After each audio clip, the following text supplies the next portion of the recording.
যাও মানার একটু ইচ্ছা ছিল, আমার এই অ্যাটিটিউডের কারণে সে আর এটা শুনবে না। এটাই মানুষের স্বভাব। আপনি আগ্রাসী হয়ে অ্যাটাকিং হয়ে কথা বলে মানুষ এটা শোনে না। তাহলে দাওয়ার প্রফিটিক 1 নম্বর মেথোডোলজি হচ্ছে দাওয়ার ল্যাঙ্গুয়েজ হইতে হবে very soft and very mild.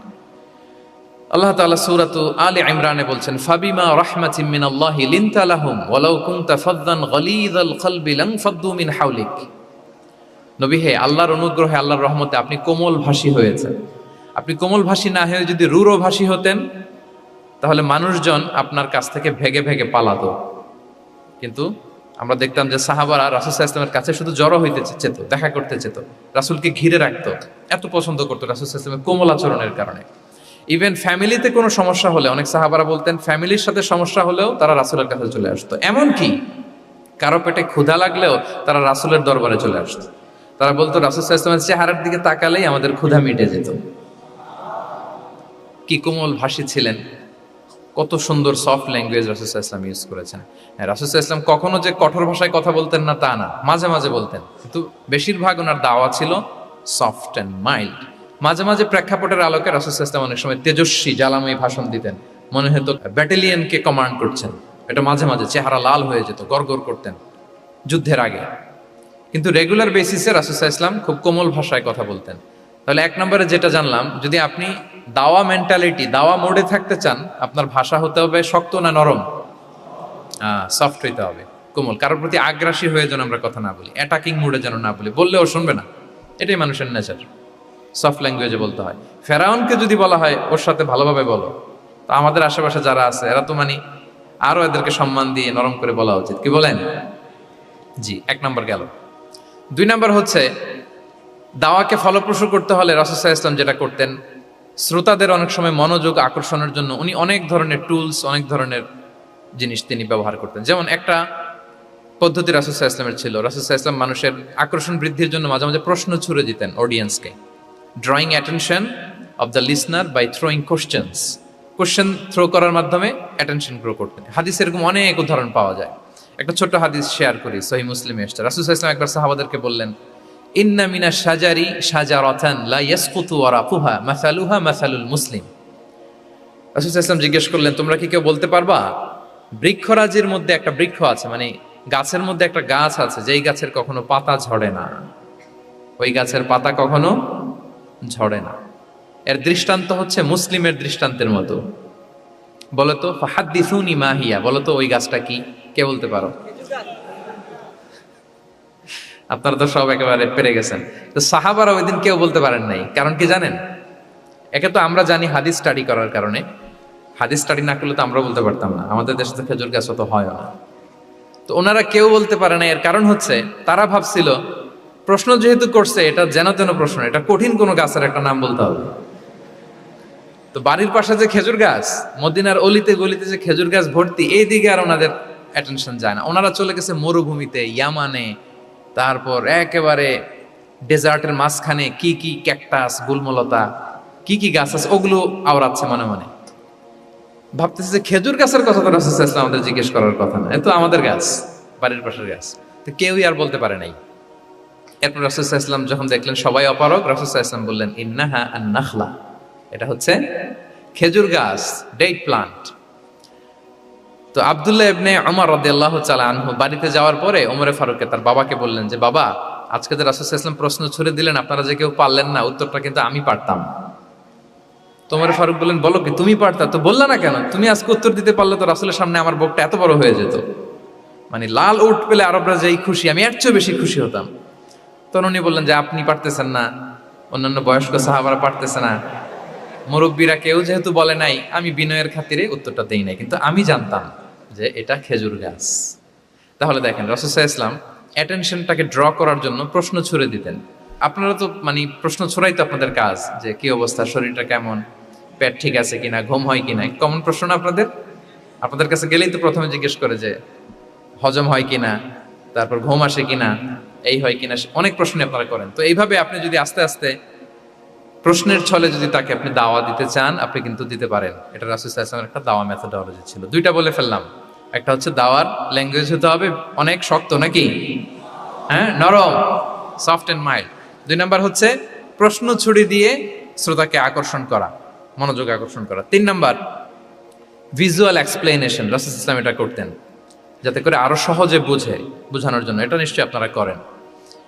রাসূল ইসলামের দাওয়া জিন্দেগিতে দেখা যায় প্রায় সময় কিছু উনি ভিজুয়াল এক্সপ্লেনেশন নিয়ে এসেছেন সাহাবাদের সামনে, যাতে করে সাহাবারা to get a better idea of the issue, আরো ইজিলি বুঝতে পারেন। যেমন একবার রাসূল ইসলাম অনাথ ইয়েতিমদেরকে যারা দেখভাল করে তাদের কি মর্যাদা, এটা বোঝাতে যে রাসূল ইসলাম 2 আঙ্গুল উঁচু করে একবার বললেন যে আনা ওয়া কাফিলুল ইয়াতীমি ফিল জান্নাতি কাহাতাইন, অর্থাৎ আমি এবং এতিমের রক্ষণাবেক্ষণকারী কিয়ামতের দিন এভাবে কাছাকাছি প্রতিবেশী হয়ে থাকবো। এই 2টা আঙ্গুলের মাঝখানে যেমনি খুব একটা স্পেস নাই, গ্যাপ নাই, মানে একেবারে কাছাকাছি, নেইবরিং ফিঙ্গার, রাইট?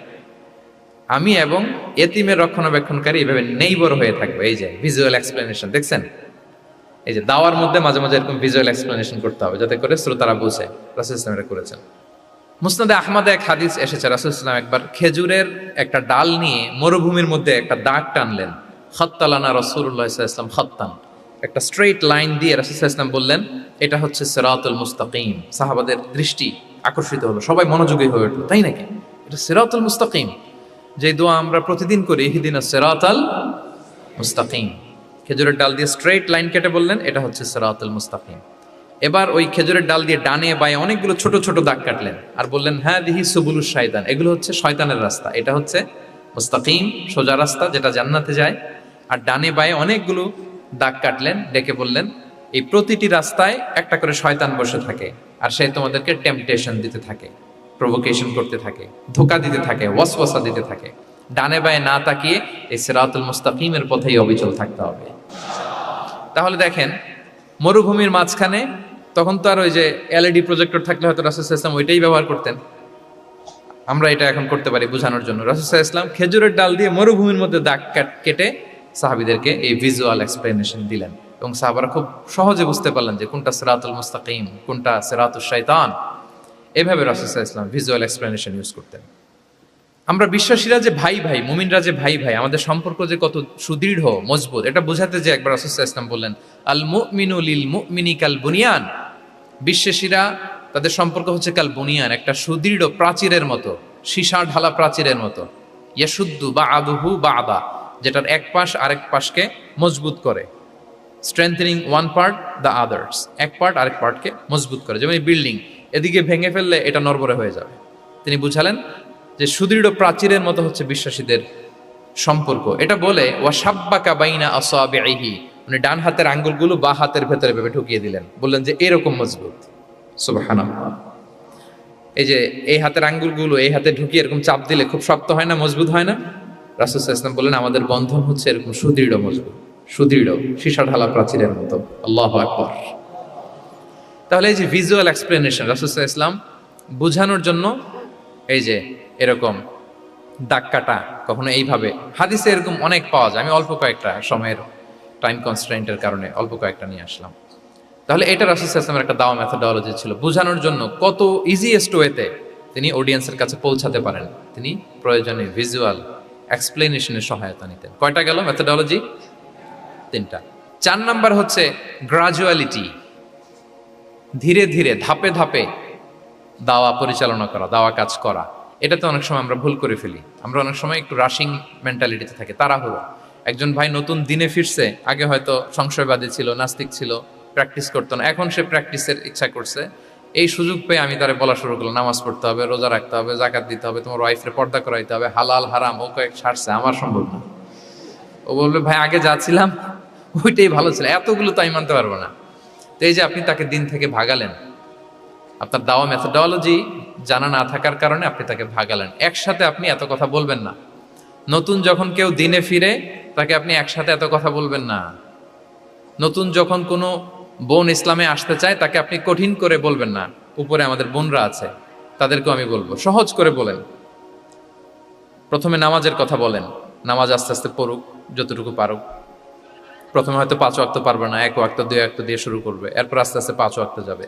এরপর তাকে একটু শালীন পোশাকের কথা বলেন যে তুমি একটু শালীন পোশাক পরো, সেফটি সিকিউরিটির জন্য ভালো। সেটাতে অভ্যস্ত হলে তাকে হেজাবের দাওয়াত দিবেন আপনি, হেজাবে অভ্যস্ত হলে নেকাবে দাওয়াত দিবেন আপনি। এইভাবে গ্রাজুয়ালিটি, ধাপে ধাপে, একসাথেই কঠিন করে দিনকে উপস্থাপন করা যাবে না। দাওয়া is a gradual process, gradually যাইতে হবে। Beginning with the most important issue first, তারপর যেটা ইম্পর্টেন্ট, তারপর যেটা ইম্পর্টেন্ট, ধাপে ধাপে আপনি তাকে বলবেন। আপনারা নিশ্চয়ই সবাই মদ হারাম হওয়ার যে স্টেপগুলো আছে জানেন না? কয়বারে হারাম হয়েছে? 3 বারে। ওয়াসআলুনাকা আনিল খামরি ওয়াল মাইসির কুল ফীহিমা ইসমুন কাবীরু ওয়া মানাফিউ লিন-নাস ওয়া ইসমুহুমা আকবারু মিন নাফিহিমা। প্রথমে বললেন মদে কিছু উপকার আছে কিন্তু এটার গুনাহ বেশি, ক্ষতি বেশি, কিন্তু সামান্য উপকার আছে। তো মানুষ সচেতন হয়ে গেল যে না, এটা কিন্তু গুনাহ আছে, ক্ষতি আছে, সাবধান হইতে হবে। মদ খাওয়া কমায় দিল। আচ্ছা, এরপর বলা হলো ওয়ালা তাকরাবুস সালাতা ওয়া আনতুম সুকারা, মাতাল হয়ে মদ খাওয়া অবস্থায় নামাজে যেও না। কারণ কোন এক সাহাবী নামাজে এমনভাবে তেলাওয়াত করলেন, অর্থ চেঞ্জ হয়ে গেল। ফলে দিনে 5 বার মদ খাওয়া যাবে না। এই আয়াত দিয়ে তো তাই বোঝা যায়, তাই না? 5 বারের জন্য যখন সাবধান হয়ে গেল, আরো তারা অভ্যস্ত হয়ে গেল। এরপরে নাজিল হলো ইন্নামাল খামরু ওয়াল মাইসিরু ওয়াল আনসাবু ওয়াল আজলামু রিজসুম মিন আমালিশ শাইতানি ফাজতানিবু। মদ, জুয়া, ভাগ্যলিপি এগুলো শয়তানের কাজ, এগুলো থেকে বেঁচে থাকো। সবাই মদিনার ঘরের ভেতরে মদের বোতল যেগুলো ছিল ভেঙে সব রাস্তায় মদ দিয়ে মদিনার অলিগলি সয়লাম। সুবহানাল্লাহ, কারো কষ্ট হয়নি, কারণ ধাপে ধাপে মদকে হারাম করা হয়েছে। কেউ যদি চেইন স্মোকার থাকে, আপনি যদি বলেন যে স্মোকিং হারাম, কালকে থেকে একটাও খেতে পারবে না, ও পারবে? ও তো মারা যাবে। ও সব বাদ দিতে পারবে, স্মোকিং বাদ দিতে পারবে না। তো কি করবেন? তাকে আপনি অল্প অল্প করে, যে একটু একটু করে ছাড়ো। এই যে রমজান আসতেছে, সারাদিন তো করতেই পারবা না, রাতে 2-3টা করে খাইও, বেশি খাইও না। না মানে ছাড়ানোর জন্য বলতেছে আর কি, যে 10টা খায় তারা যদি আপনি 2টা খাইতে বলেন, এটা তো আপনি দাওয়াই দিলেন নাকি, কমাইতে বললেন তো। সিগারেটের প্রতি তার উৎসাহিত করতেছি না আমরা। চেইন স্মোকার ও 10টা ছাড়া হয় না প্রতিদিন। তো এই রমজানে আপনি তারা বললেন যে সারাদিন তো তুমি না খেয়ে থাকবা, রাতে 1টা 2টা বা 3টা গেল। প্রথম দশকে 3টা, এরপরের দশকে 2টা, তারপরের দশকে 1টা। যে 1টা খায় তারপরের দিন তো সে চাইলে ছেড়েও দিতে পারে, কি বলেন? এইভাবে গ্রাজুয়ালি তাকে ছাড়ানোর জন্য অভ্যস্ত করতে হবে। তাহলে এই গ্রাজুয়ালিটিটা দরকার। আমি হাদিস থেকে, সিরাত থেকে একটা উদাহরণ দেই, শুনুন। রাসূল সাল্লাল্লাহু আলাইহি ওয়াসাল্লাম মুআয ইবনে জাবাল রাদিয়াল্লাহু তাআলা আনহুকে ইয়ামানের গভর্নর করে পাঠালেন। তো তখন তাকে বললেন যে মুআয, ইন্নাকা তাআতি কওমান মিন আহলিল কিতাব, তোমাকে এমন একটা এলাকার গভর্নর করে পাঠাচ্ছি, তারা কিন্তু আহলি কিতাব, মানে people of the books, Jews and Christian community, তারা ইহুদি খ্রিস্টান। সো তাদেরকে যখন দাওয়াত দিবা, ধাপে ধাপে দিবা। কিভাবে দিবা? তিনি বললেন ফাদউহুম ইলা শাহাদাতি আন লা ইলাহা ইল্লাল্লাহ ওয়া আন্না মুহাম্মাদুর রাসূলুল্লাহ। প্রথমে দাওয়াত দিবা তাওহীদ আর রিসালাতের। আওয়াজ করে বলেন, প্রথমে কিসের? তাওহীদ এবং রিসালাতের। আচ্ছা, ফাইনহুম আতাউ লিযালিক, তারা যখন এটা মেনে নেয়। আরবিটা খেয়াল করেছেন অর্থটা? ফাইনহুম আতাউ লিযালিক, তাওহীদ রিসালাত যদি মেনে নেয়, তাহলে তাদেরকে 5 ওয়াক্ত নামাজের দাওয়াত দিও। 5 ওয়াক্ত নামাজে যখন তারা অভ্যস্ত হয়ে যায়, ফাইনহুম আতাউ লিযালিক, যখন তারা এটাও মেনে নেয়, তখন তাদেরকে যাকাতের আদেশ করো। সুবহানাল্লাহ, সুবহানাল্লাহ। দেখেন ধাপে ধাপে, একবারে সবগুলো বিধান একবারে তাদের সাথে শেয়ার করতে বলেননি। প্রথমে তাওহীদের, রিসালাতের, মেনে নিলে সালাতের, মেনে নিলে যাকাতের, ধাপে ধাপে। তাহলে একবারে কেউ নতুন যখন দিনে ফিরেছে, একবারে সবকিছু তার ঘাড়ে চাপিয়ে দিবেন আপনি? কি করবেন? গ্রাজুয়ালি, ধাপে ধাপে আমরা এই দাওয়াটা তাদেরকে দেওয়ার চেষ্টা করব। এটা খুব ইফেক্টিভ হবে, ফলপ্রসূ হবে। আচ্ছা, 4টা কভার করে ফেলেছি। 5 নাম্বার হচ্ছে দাওয়ার মধ্যে ইমোশনাল ইন্টেলিজেন্স ইউজ করতে হবে, তাহলে এটা মোর ইফেক্টিভ হবে। মানে আপনি মানুষের আবেগ অনুভূতি নাড়িয়ে দিয়ে যদি দাওয়া দিতে পারেন, এটা তার শুদ্ধাচারের জন্য অনেক কাজে দেবে। ইমোশনাল ইন্টেলিজেন্স মানে তার আবেগ, ইমোশনকে আপনি ট্রিগার আপ করবেন, ওইটাতে আপনি টাচ করবেন, তাহলে দেখবেন যে সে একেবারে কাবু হয়ে গেছে। এটা রাসূল সাল্লাল্লাহু আলাইহি ওয়াসাল্লামের সিরাতে আমরা অনেক সময় দেখেছি যে ইমোশনাল ইন্টেলিজেন্সকে কাজে লাগিয়ে রাসূল সাল্লাল্লাহু আলাইহি ওয়াসাল্লাম তার আবেগ অনুভূতিতে এমনভাবে নাড়া দিয়েছেন, তাকে আল্লাহ তাআলা হেদায়েতের রাস্তায় নিয়ে এসেছে। সুবহানাল্লাহ। একটা ছোট্ট উদাহরণ দেই, মুসনাদে আহমদ ইবনে হাম্বলের হাদিস, কিভাবে ইমোশনাল ইন্টেলিজেন্স রাসূল সাল্লাল্লাহু আলাইহি ওয়াসাল্লাম ইউজ করতেন, আবেগ অনুভূতিকে কিভাবে নাড়া দিতেন রাসূল সাল্লাল্লাহু আলাইহি ওয়াসাল্লাম। এক যুবক এসে সাহাবাদের সামনে রাসূল সাল্লাল্লাহু আলাইহি ওয়াসাল্লামকে বললেন, ইয়া রাসূলুল্লাহ ইযান লি বিজিনা, হে আল্লাহর রাসূল আপনি আমাকে জিনার অনুমতি দেন। নাউযুবিল্লাহ। কিসের? জিনার, মানে ব্যভিচারের অনুমতি দেন। ব্যভিচার বা জিনার অনুমতি দেন। আশেপাশের সাহাবারা তো রেগে মেগে আগুন। ফাআকবাল আল কওমু আলাইহি ফাজাজারু, সবাই তাকে দৌড়ে ধরতে গেল আর ধমকাতে লাগলো, ছি ছি ছি, মা মা। আমরা যেটা বাংলায় বলি ছি ছি, আরবিতে ওনারা কি বলে? মা মা, ছি ছি, কি বলো তুমি? লজ্জা শরমের মাথা খেয়ে তুমি রাসূলুল্লাহর দরবারে এসে বলতেছো, হে আল্লাহ রাসূল, আপনি জিনার অনুমতি দেন?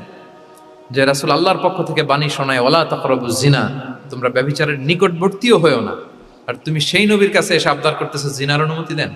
তারা যখন তেরে আসলো এই যুবকের দিকে, রাসূল সাল্লাল্লাহু আলাইহি ওয়াসাল্লাম তাদেরকে থামালেন, বললেন যে তোমরা থামো, যুবককে ডেকে আনো আমার কাছে। যুবককে নিয়ে আসা হলো। রাসূল সাল্লাল্লাহু আলাইহি ওয়াসাল্লাম তাকে পরম আদরে কাছে টেনে নিলেন। এবার তাকে জিজ্ঞেস করলেন, তুমি জিনার অনুমতি চাও না? বলে যে, ইয়া রাসূলুল্লাহ, জি, জিনার অনুমতি চাই। তখন রাসূল সাল্লাল্লাহু আলাইহি ওয়াসাল্লাম বললেন, তুমি আমাকে উত্তর দাও তো, তুমি বলো তো যে আতুহিব্বুহু লি উম্মিক, তুমি কি পছন্দ করবে যে কোনো পরপুরুষ তোমার মায়ের সাথে এই জিনাটা করুক?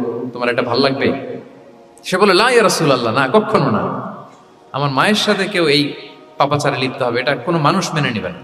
আমি কেন, কেউ মেনে নেবে না।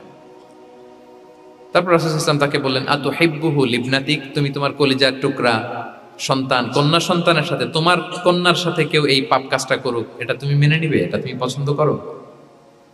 সে বলল, লা ইয়া রাসূলুল্লাহ, হে আল্লাহর রাসূল, কশিন কালেও না, কখনো মানবো না, আমার মেয়ের সাথে কেউ এই কাজ করবে আমি কখনো মানবো না। রাসূল সাল্লাল্লাহু আলাইহি ওয়াসাল্লাম আবার তাকে প্রশ্নবাণে জর্জরিত করতে লাগলেন। আবার বললেন, আতুহিব্বুহু লি উখতিক, তুমি কি তোমার প্রিয় বোনের সাথে কেউ এটা করুক, এই পাপাচারে লিপ্ত হোক, জিনা করুক, পছন্দ করবে? তোমার বোনকে কেউ এরকম করবে, অপমান করবে, এটা চাইবে তুমি? বলে, কখনো না, লা ইয়া রাসূলুল্লাহ, কখনো না, কেউই তো পছন্দ করবে না এটা। তখন রাসূল সাল্লাল্লাহু আলাইহি ওয়াসাল্লাম বললেন, তুমি যার সাথে জিনার অনুমতি চাইছো সে তো কারো না কারো মা, কারো না কারো মেয়ে, কারো না কারো বোন, তুমি এভাবে কেন ভাবতে পারো না? সুবহানাল্লাহি ওয়া বিহামদিহি। এই কথা বলার পরে তো সে একেবারে ইমোশনালি এমন ড্যামেজ হয়েছে, লজ্জায় কাচুমাচু হয়ে মাথা নিচু করে দাঁড়ায় আছে। তখন রাসূল ইসলাম তার পিঠে একটা আলতো চাপড় মারলেন, পরম মমতায় আলতো চাপড় দিয়ে তার জন্য দোয়া করলেন, আল্লাহুম্মা গফির যামবাহ ওয়া তাহহির কলবাহ ওয়া হাসসিন ফারজাহ, আল্লাহ তুমি এই যুবকের পাপ মোচন করো, আল্লাহ তুমি তার অন্তরটাকে পরিশুদ্ধ করো, আল্লাহ তুমি তার চরিত্রটাকে নিষ্কলুষ করো। এই হাদিসের রাবি উনি বলতেছেন, ফালাম ইয়াকুন বা'দা যালিকাল ফাতা ইয়ালতাফিতু ইলা শাই, ওই দিনের পর থেকে এই যুবক কখনো কোনো পরনারীর দিকে রাস্তায় তাকায় নাই। এই ইমোশনালি যখন তাকে দুর্বল করা হলো, তাকে যখন এইভাবে রাসূল সাল্লাল্লাহু আলাইহি ওয়াসাল্লাম প্রেজেন্টেশন করলেন, হাদিসের বর্ণনাকারী বলেন, এরপরে আমরা কোনোদিন তাকে পরনারীর দিকে তাকাতে দেখি নাই। তার হৃদয়টাকে আল্লাহ তাআলা পরিশুদ্ধ করে দেন। রাসূল সাল্লাল্লাহু আলাইহি ওয়াসাল্লাম ওয়ায়ুযাক্কিহিম, কিভাবে মানুষকে পরিশুদ্ধ করতে দেখেন, কিভাবে তার আবেগ অনুভূতিকে নাড়িয়ে তার চিন্তার জগতে আলোড়ন সৃষ্টি করে তাকে এমন ভাবে কাবু করলেন যে রাসূল সাল্লাল্লাহু আলাইহি ওয়াসাল্লাম যেই দিকে তাকে গাইড করতেছে এখন সে সেদিকেই যেতে বাধ্য। সো এইটা আমাদেরকে করতে হবে, ইমোশনাল ইন্টেলিজেন্স কাজে লাগিয়ে মানুষের আবেগ অনুভূতিতে নাড়া দিয়ে যদি আপনি তাকে কোনো কথা, কোনো বার্তা, কোনো নাসিহাত করেন, তখন সেটা সে শুনে, এমন শুনে এমনভাবে সে হেদায়েতের পথে আসে যেটা আমরা কল্পনাও করতে পারি না। তাহলে এটা যেন আমরা করি, এটা খুবই প্রোডাক্টিভ, এটা খুবই ইফেক্টিভ, এটা খুবই ফ্রুটফুল, কাজে দেয় মানুষকে ইমোশনালি তাকে দেওয়া। এই পয়েন্টটা বুঝতে পেরেছেন তো সবাই, না? আলহামদুলিল্লাহ। 6 নাম্বার মেথোডোলজি হচ্ছে, দাওয়া should be full of love. দাওয়া বললে এটার সাথে লাভ থাকতে হবে, লাভ, ভালোবাসা। যদি আপনি দাওয়া বলেন, এখানে লাভ থাকতে হবে। ইট কামস উইথ লাভ, ভালোবাসা। ভালোবাসা দিয়ে আপনি মানুষের হৃদয় জয় করতে হবে। আমরা দায়ীরা অনেক সময় বেশি জাজমেন্টাল হয়ে যাই। আরব শায়েকরা বলে যে, নাহনু দুআত লাসনা কুদাত, আমরা দায়ী, আমরা জাজ নই, উই আর নট জাজেস। আমাদের অনেক দায়ীরা আমরা ভুল করে ফেলি, আমরা বলি যে ও খারাপ, ও এটা, ও জাহান্নামী, ও খারিজ, এরকম আমরা সবাইকে নাকচ করি। মনে হয় যেন সবাইরে জাহান্নামে পাঠাই, আমি একা জান্নাতে যেতে পারলেই সফল। আচ্ছা বলেন তো, সব গেল জাহান্নামে, আপনি একা শুধু জান্নাতে, ভাল লাগবে আপনার? এই যে আজকে আমরা এখানে সবাই ছাত্র, শিক্ষক, ডিস্টিংগুইশ গেস্টরা, উপরে আমাদের বোনরা, কত ভাল লাগতেছে না? ধরেন যে 2500 সিটিং ক্যাপাসিটির এই চীন মৈত্রী সম্মেলন কেন্দ্রে কেউ নাই, শুধু আপনি একা। এই বিশাল হল রুমে কেউ নাই, আপনি একা, ভাল লাগবে? তো সবাইকে জাহান্নামে পাঠিয়ে শুধু আমি জান্নাতে গেলে এটা আমার ভাল লাগবে না, ওই জান্নাতে। আমরা কিভাবে আমাদের জান্নাতের দলকে ভারী করতে পারি, এই চেষ্টাটা আমাদের বেশি বেশি করতে হবে, কি বলেন? তাহলে দাওয়া should be full of love, কারণ ভালোবাসা দিয়ে যা জয় করা যায়, কঠোরতা দিয়ে তা করা যায় না। ভালোবাসা দিয়ে আপনি যেটা করতে পারবেন, কঠোরতা দিয়ে কখনো সেটা করতে পারবেন। আসুন আমরা হাদিস থেকে শুনি, সিরাত থেকে শুনি। আল্লাহর হাবিব সাল্লাল্লাহু আলাইহি ওয়াসাল্লাম মসজিদে নববীতে বসে আছেন সাহাবাদেরকে নিয়ে। হঠাৎ এক বেদুইনের আগমন। বেদুইন মানে যার মধ্যে নগর জীবনের কোনো নিয়ম কানুন সে দেখেনি, জানে না, বুঝে না। সিভিলাইজেশন বলতে যেটা বুঝি, ভদ্রতা, কার্টিসি, ম্যানার, এটা সে শিখেনি। এরকম এক বেদুইন অনেক দূর পল্লী থেকে মদিনার মসজিদে নববীতে এসেছে, কিন্তু সে ইসলাম ধর্ম গ্রহণ করেছে, মুসলিম। তো মসজিদে ঢুকে সে 2 রাকাত নামাজ পড়তেছে। এসে যে রাসূলকে সালাম দিবে, কথা, ওই কার্টিসিটাও নাই।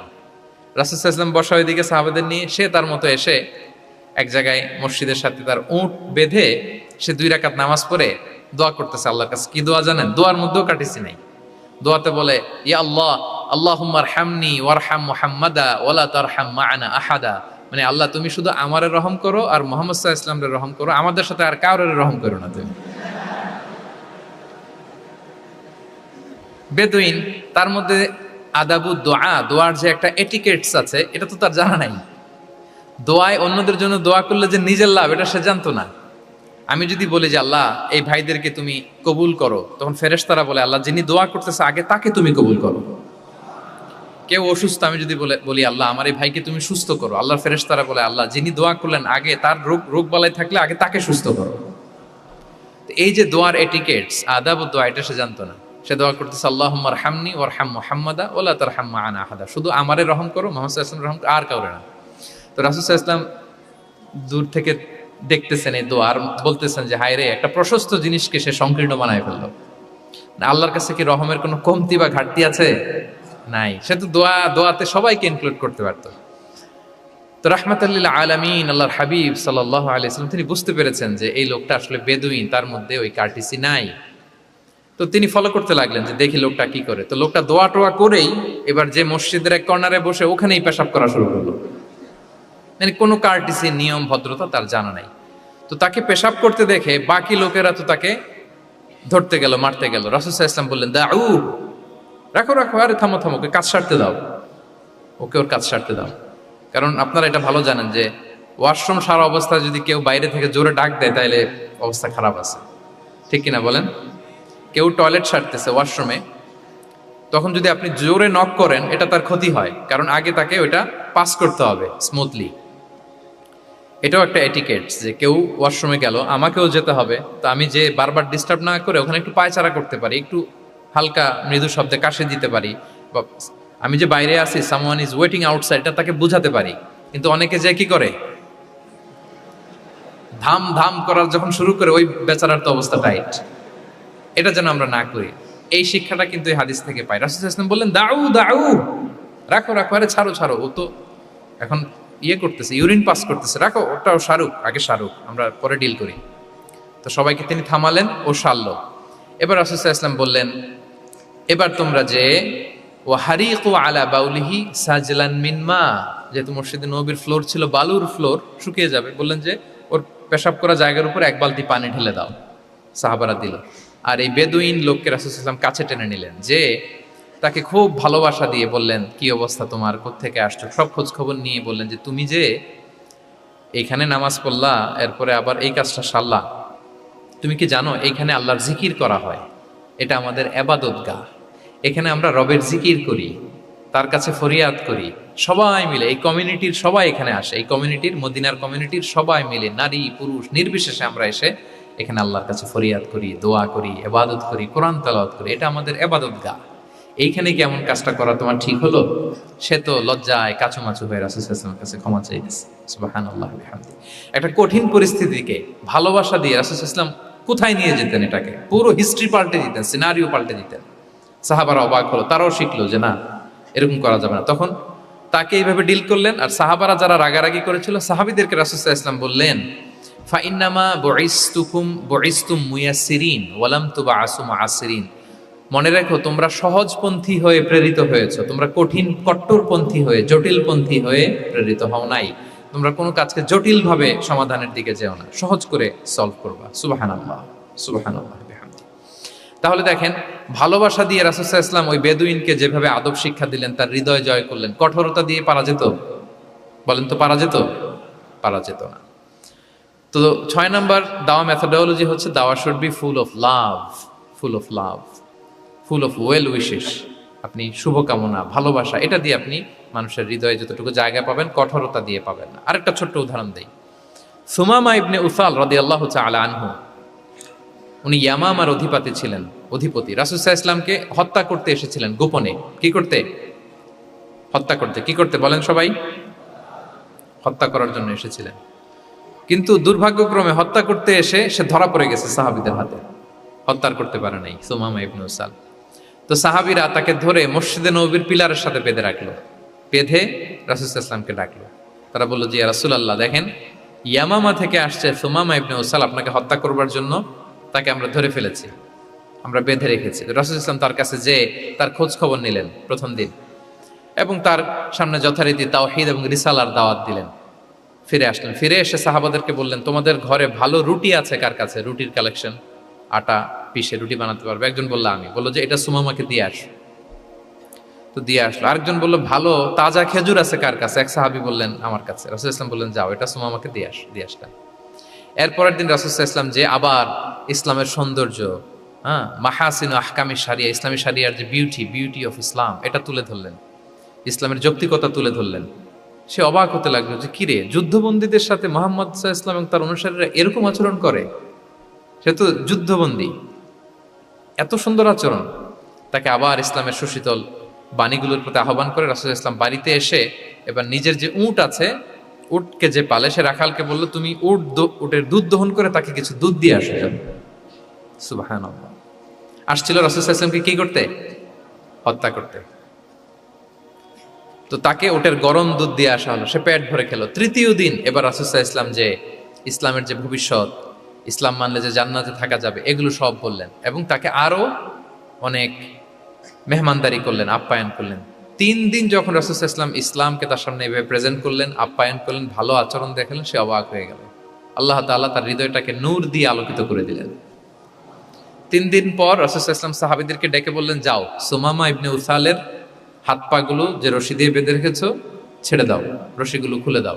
সাহাবারা বলেন কি ইয়া রাসূলুল্লাহ, সে তো খুনি, সে সুযোগ পেলেই তো অ্যাসাসিনেট করতো, তার হাতের রশি খুলে দিত আপনাকে মেরে ফেলবে। আল্লাহ রাসূল সাল্লাল্লাহু আলাইহি ওয়াসাল্লাম বললেন, না, আমি যা জানি তোমরা সেটা জানো না, যেটা বলেছি তাই করো। মসজিদে নববীর পিলারের সাথে তাকে যে বেঁধে রেখেছো, রশি খুলে দাও, হাত পা খুলে দাও। আল্লাহর হাবিব সাল্লাল্লাহু আলাইহি ওয়াসাল্লামের নির্দেশ মোতাবেক সাহাবারা ওনার হাত খুলে দিলেন, পা খুলে দিলেন।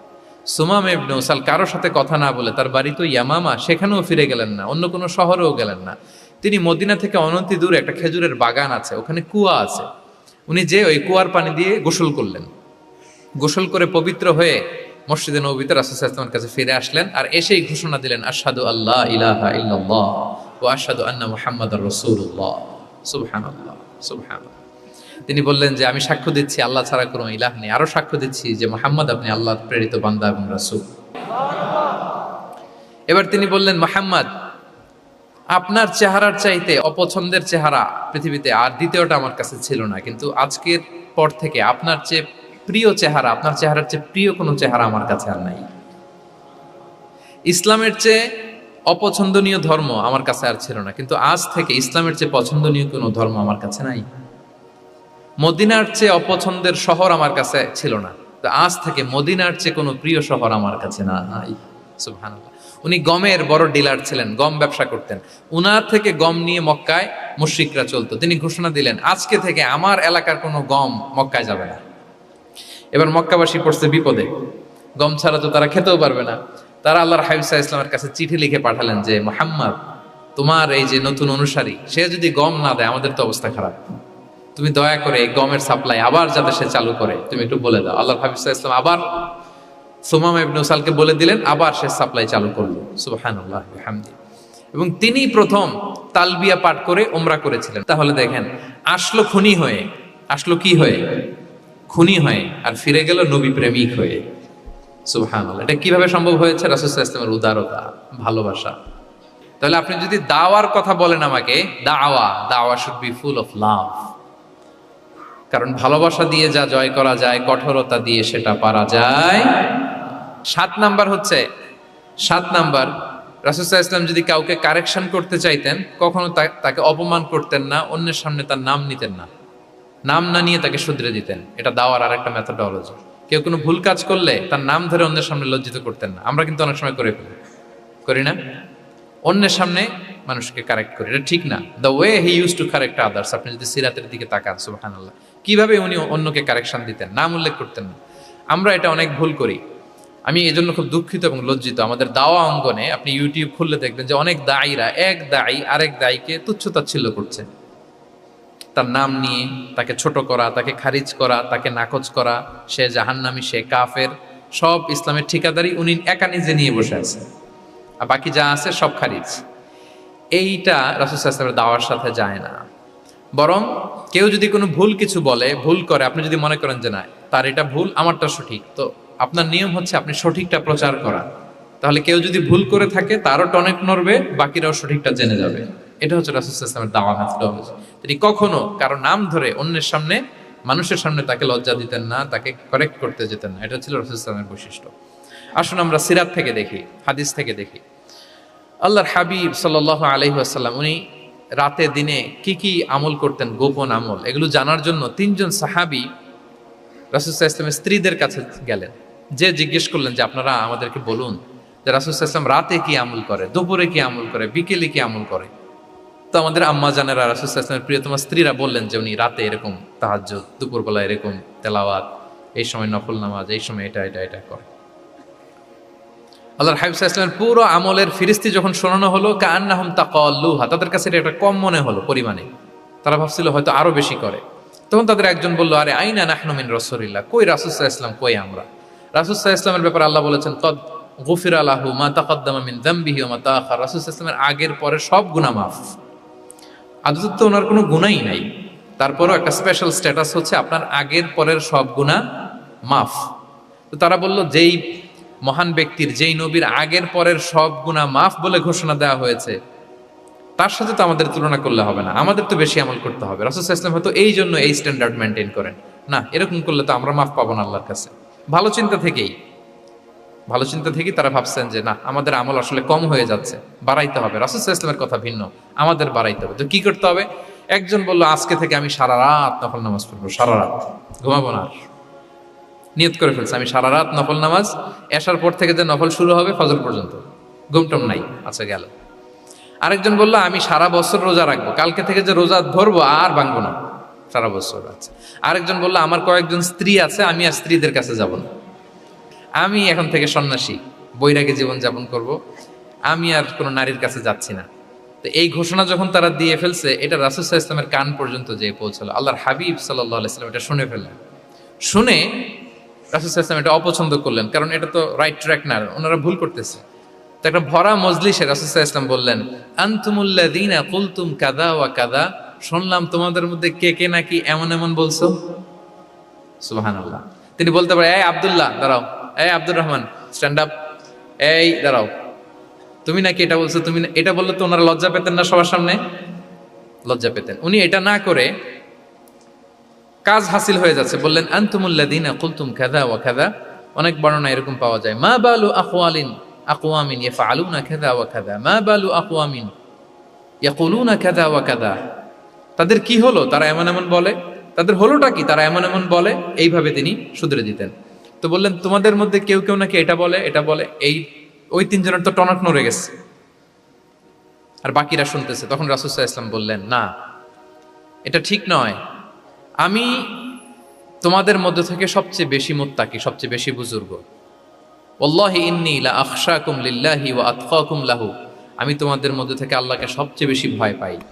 বলেন তো, রাসূল সাল্লাল্লাহু আলাইহি ওয়াসাল্লামের চেয়ে বেশি আল্লাহকে ভয় পাওয়া কারো পক্ষে সম্ভব? আল্লাহর হাবিব সাল্লাল্লাহু আলাইহি ওয়াসাল্লামের চেয়ে বেশি মুত্তাকি হওয়া কারো পক্ষে সম্ভব?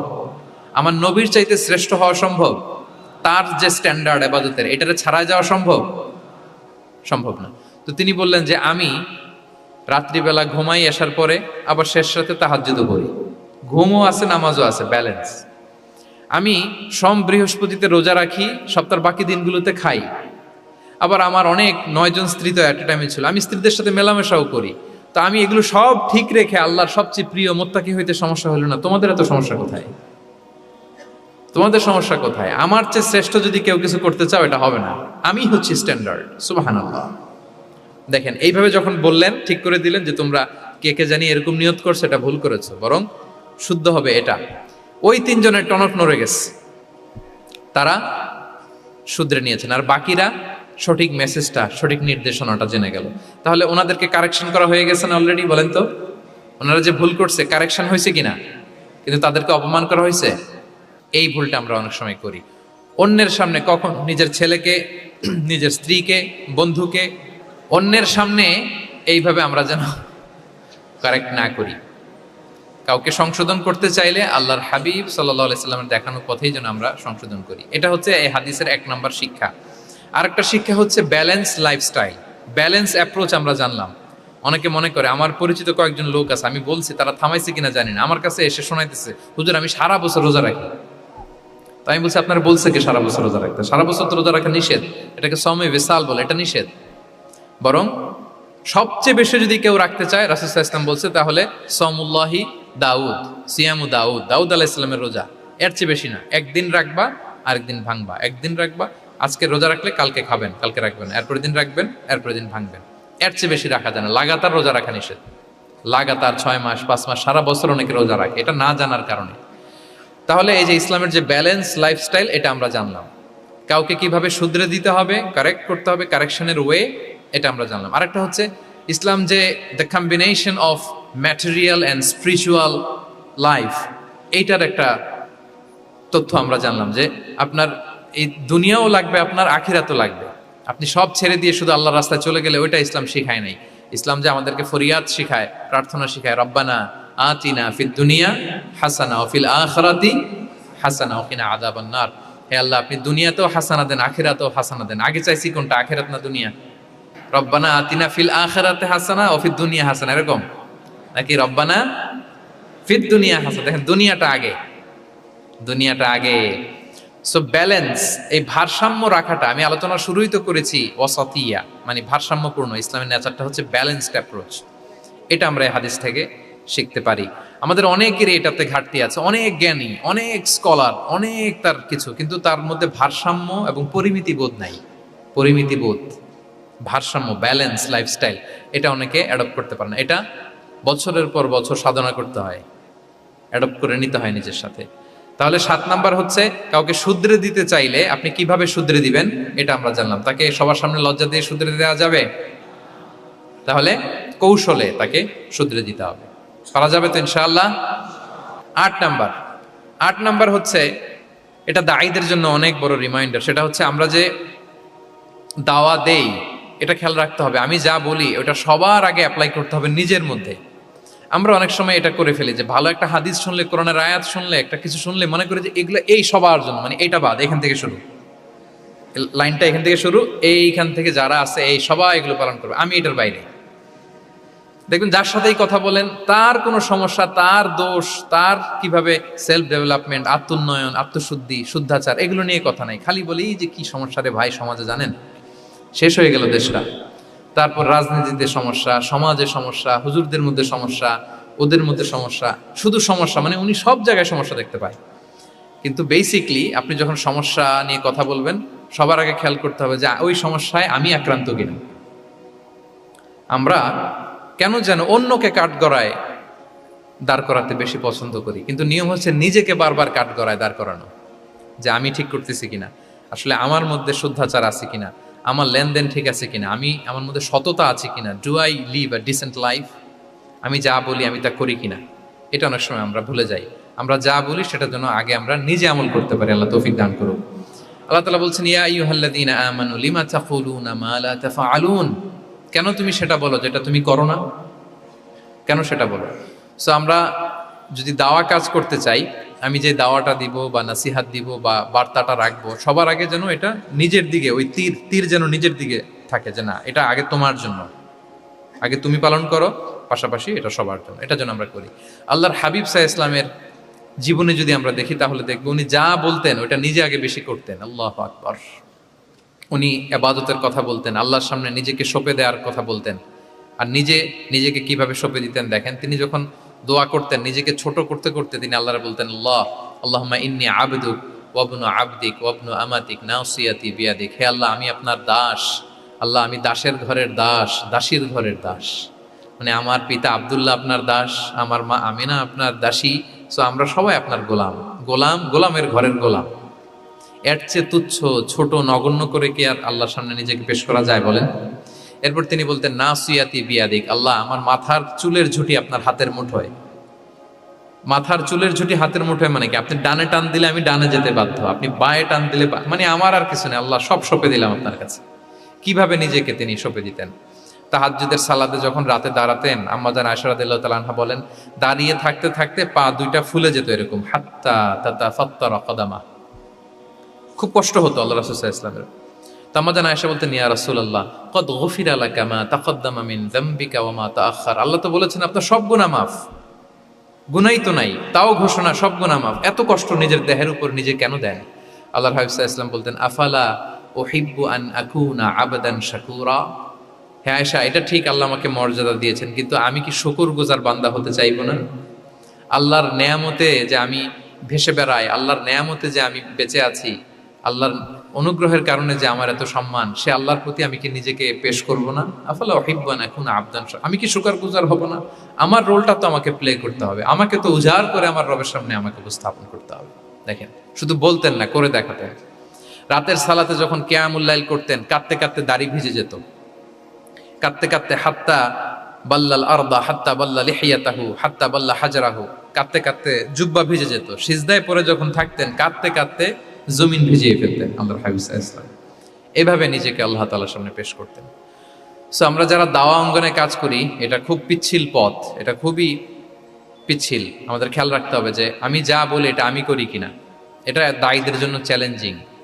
সে নিজে একটা ডিসেন্ট লাইফ লিড করা, তার নিজের মধ্যে সততা থাকা, নৈতিকতা থাকা, মোরালিটি, এথিক্স, ভ্যালিউজ নিয়ে যে আমরা বলি, ওই ভ্যালিউজের প্র্যাকটিস যেন আমাদের মধ্যে থাকে। আল্লাহ তাআলা আমাদেরকে তৌফিক দান করুক, আমরা পড়ি আমিন।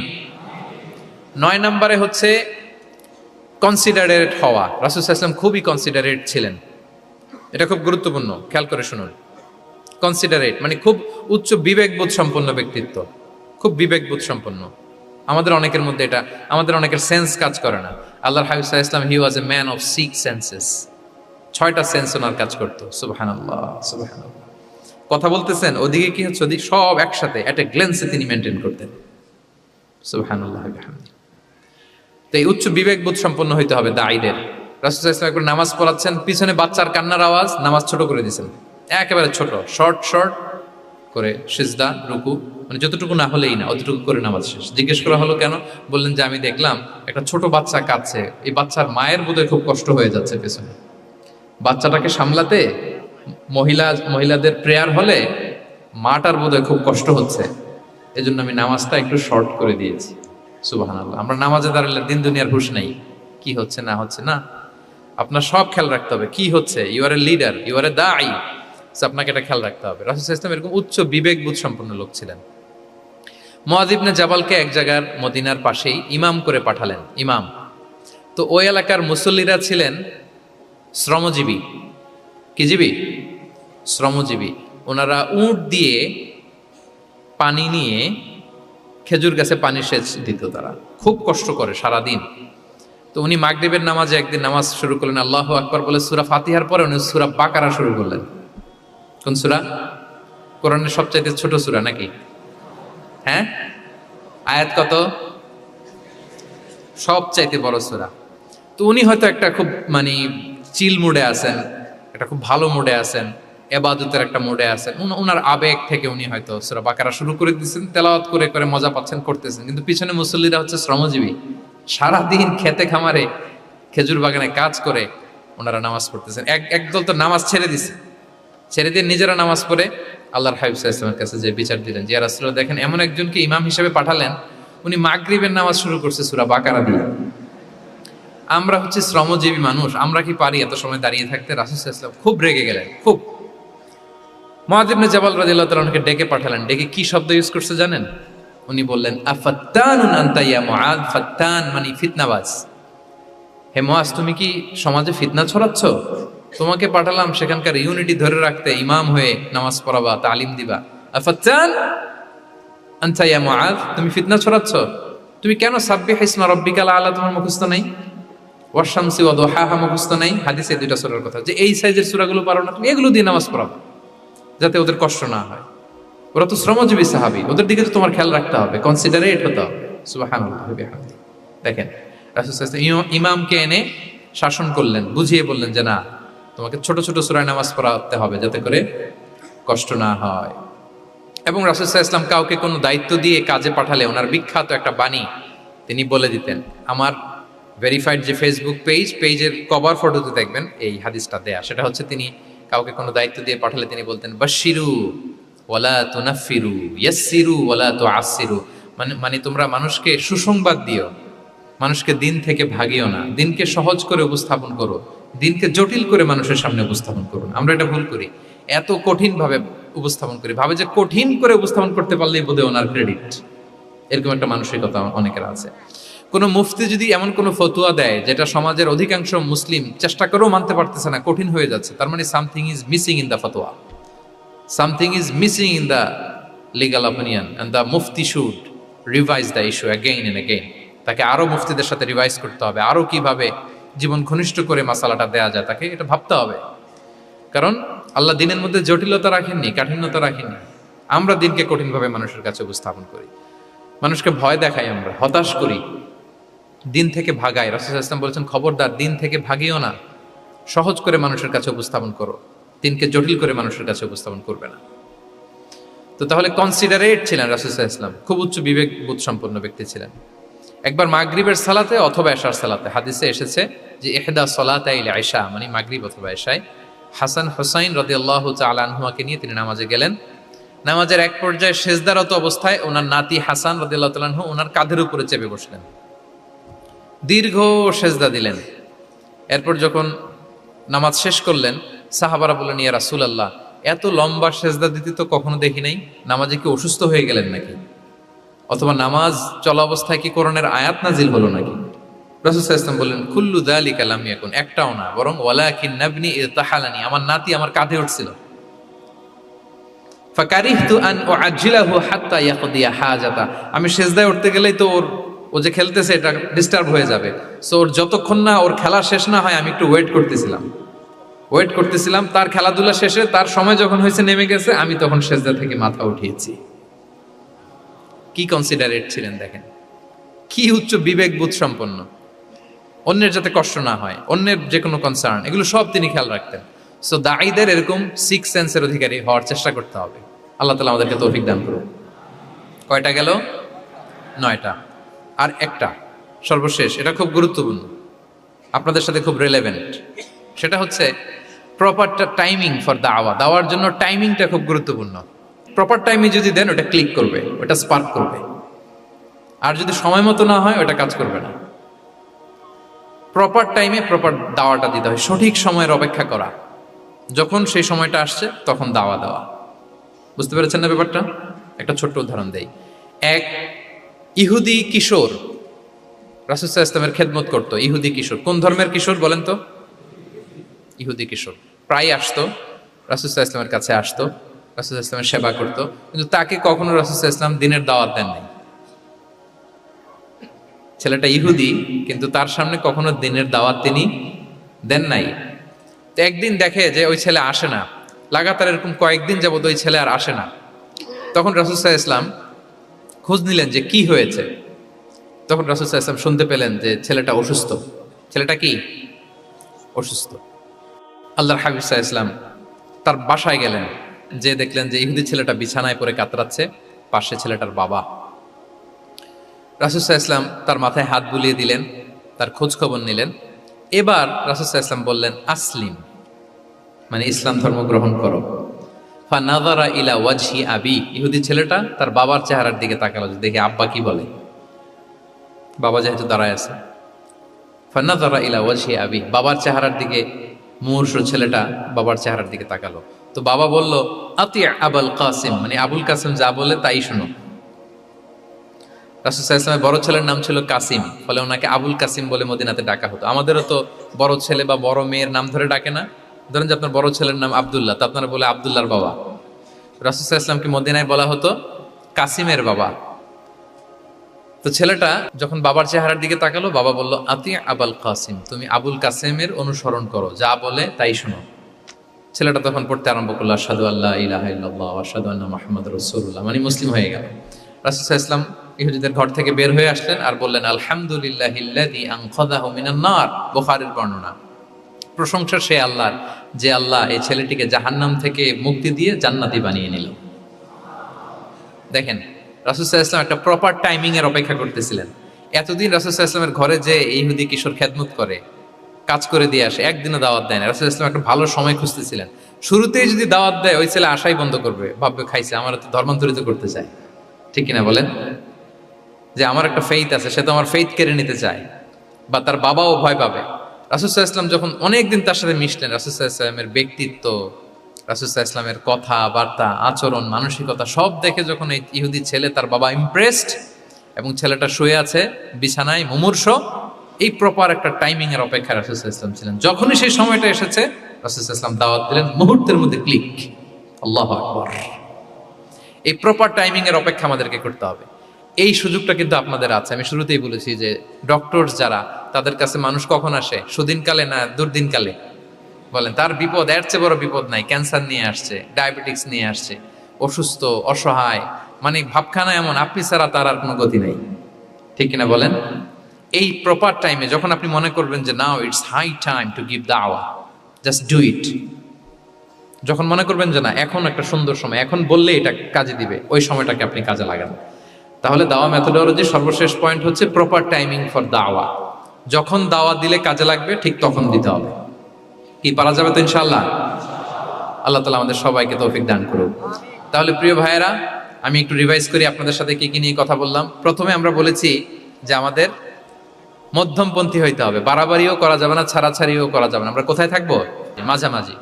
এরপরে আমরা বললাম ওরাল দাওয়ার চেয়ে প্র্যাকটিক্যাল দাওয়া, লিভিং দায়ী হইতে পারলে ওটার ইফেক্ট অনেক বেশি। এরপর আমরা আল্লাহর হাবিব সাল্লাল্লাহু আলাইহি ওয়াসাল্লামের সিরা এবং সুন্নাহ থেকে 10টা মেথোডোলজি, দাওয়া মেথোডোলজি আলোচনা করেছি। তার প্রথমটা ছিল ভেরি সফট অ্যান্ড মাইল্ড।